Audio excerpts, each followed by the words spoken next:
अस्सलाम वालेकुम। आप सोचते होंगे why public speaking in engineering. सबसे पहले आपको मुबारकबादी दूँ कि आप लोग इंजीनियर बन चुके हैं, अल्हम्दुलिल्लाह। लेकिन इंजीनियरिंग के साथ अगर पब्लिक स्पीकिंग और कम्युनिकेशन स्किल्स आपकी अच्छी हो जाए, तो आपके करियर में बहुत सारे दरवाजे खुलेंगे, जिसका आपको गुमान भी नहीं होता। अब आप सोचेंगे पब्लिक स्पीकिंग और इंजीनियरिंग। जी हाँ, अक्सर इंजीनियर्स और इंजीनियरिंग के स्टूडेंट्स हमेशा टॉप ग्रेडिंग पे ज़्यादा फोकस रहते हैं। मैथ्स फिजिक्स केमिस्ट्री कंप्यूटर्स, और यकीनन इसमें वो बहुत ही ब्रिलियंट होते हैं। लेकिन जब इंटरव्यू के लिए जाते हैं, जब कंपनी में जाते हैं और अच्छे ओहदे पे पहुंच जाते हैं कि लोगों के साथ इंटरेक्ट करना है, कभी क्लाइंट्स के साथ, कभी ऑडियंस के साथ, उस वक्त पता चलता है कि एजुकेशन में किसी चीज़ की कमी रह गई थी, और वो है कम्युनिकेशन स्किल्स और प्रेजेंटेशन स्किल्स। हमारी स्कूलिंग और कॉलेज का अक्सर वक्त सिर्फ क्लासरूम में बैठकर टीचर को सुनने में गुजर जाता है। जरा सोचिए, थर्ड स्टैंडर्ड से ओरल एग्जाम्स बंद, रीडिंग अलाउड बंद, फोर्थ स्टैंडर्ड से शुरू हो जाती है सिर्फ टीचर को सुनना, और टीचर दुनिया भर की सिर्फ चिल्लाती है कीप क्वाइट। आपको साइलेंटली 12, 13, 14 साल तक स्कूल और कॉलेज की बेंचेस पर बैठकर सिर्फ लेक्चर्स सुनना है और रात को किताबें पढ़ना है। उसके अलावा आपका वक्त कहाँ गुजरता है? टीवी देखते हैं, सीरियल्स देखते हैं, न्यूज़ देखते हैं, क्रिकेट मैचेस देखते हैं। उसमें भी आप खामोश बैठे बैठे सिर्फ सुनते हैं। तो एक बोलने वाली कौम सिर्फ सुनने वाली रह जाती है। नतीजा ये हो गया कि आपकी कम्युनिकेशन स्किल्स पर एक ज़बरदस्त इम्पैक्ट हो गया।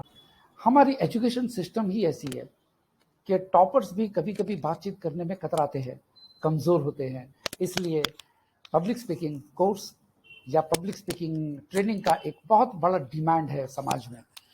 चाहे America, Europe, England, Japan, Malaysia, Dubai, Mumbai, Delhi, हर शहरों में पब्लिक स्पीकिंग के कोर्सेज बड़े धूम धड़ाके से चलते हैं।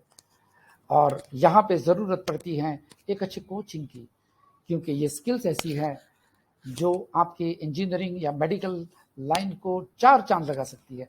लेकिन क्या आप सीखना पसंद करोगे? पब्लिक स्पीकिंग अलग अलग किस्म की होती है। कभी पोडियम पे आपको पेपर प्रेजेंट करना है, कभी एज ए मैनेजर या सेल्स मैनेजर आपको अपने इंजीनियरिंग के प्रोडक्ट या सॉफ्टवेयर या जिस इंजीनियरिंग में आप महारत रखते हैं उस चीज़ को आवाम के सामने पेश करना है। और कभी कभी आपको एंकरिंग करना है। आपकी इंडस्ट्री कितनी बड़ी है, आपकी इंडस्ट्री के बारे में कौन लिखेगा इंजीनियरों के अलावा, राइट? सो लिखना और बोलना, इसे कम्युनिकेशन कहते हैं। और ये ट्रेनिंग आपको नहीं मिलती। आपको फॉर्मूलाज और मेजरमेंट्स और इन चीज़ों की तालीम मिल जाती है, लेकिन इन चीज़ों को पेश कैसे करना, ये आपको सीखना चाहिए। मैं कई दोस्तों को जानता हूँ, मेरे फ्रेंड्स, एक बच्चा मुझे फजर की नमाज में मिलता था, दोस्ती हो गई। दुबई की बात है, नया नया इलेक्ट्रिकल इंजीनियरिंग करके हैदराबाद से आया हुआ था। अब मुझे कहता है कि जॉब की तलाश है, और 3 महीने से वो जॉब की तलाश कर रहा है, कुछ नहीं मिला। मैंने कहा कि देखियो, फ्रेशर है आप, ज़्यादा तजुर्बा नहीं है, आप जॉब के बदले में सेल्स की जॉब ले लीजिए, इंजीनियरिंग की जॉब के बदले में आपकी इंजीनियरिंग बरकरार रहेगी और आपको शायद कोई ओपनिंग मिल जाए। उसने मेरी बात मान ली। मैं रोज उसे प्रेजेंटेशन स्किल सिखाता था। फजर के बाद हम लोग आधा घंटा बैठकर प्रेजेंटेशन स्किल सीखते थे, और वो सीखता था, प्रैक्टिस करता था, सीखता था, प्रैक्टिस करता था। फाइनली एक इलेक्ट्रिक्स और इलेक्ट्रॉनिक की दुकान में उसको सेल्स का काम मिल गया। 6 महीने के बाद जब उससे मुलाकात हुई, तब उसने कहा कि मैं ड्राइविंग लाइसेंस ले रहा हूँ, गाड़ी खरीद रहा हूँ, और मुझे बहुत कंपनियों की ऑफर्स आ रही हैं सेल्स में। यानी इंजीनियरिंग का स्टूडेंट इंजीनियरिंग का माल बेचने लगा और रफ्तार से तरक्की करने लगा। अगर आपके पास कोई ना कोई स्किल्स होती है तो यकीन मानिए कभी ना कभी अचानक किसी मोड़ पर आपके पास कोई अपॉर्चुनिटी आकर खड़ी हो जाती है, और आप अगर रेडी नहीं है तो शायद वो मौका आप गवा सकते हो।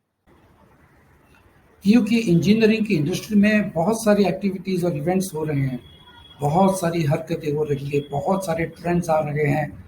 और फॉरेन के डेलीगेट्स, कभी आप फॉरेन टूर पे गए, कभी आपका एक्सपो या एग्जीबिशन है, वहाँ पे आपकी ड्यूटी लग गई, आपको कोई मशीन के बारे में समझाना है, कोई टेक्नोलॉजी के बारे में किसी के साथ बात करनी है, वहाँ पे आपकी डिग्रियां काम नहीं आएगी, बल्कि बातचीत का अंदाज काम आएगा।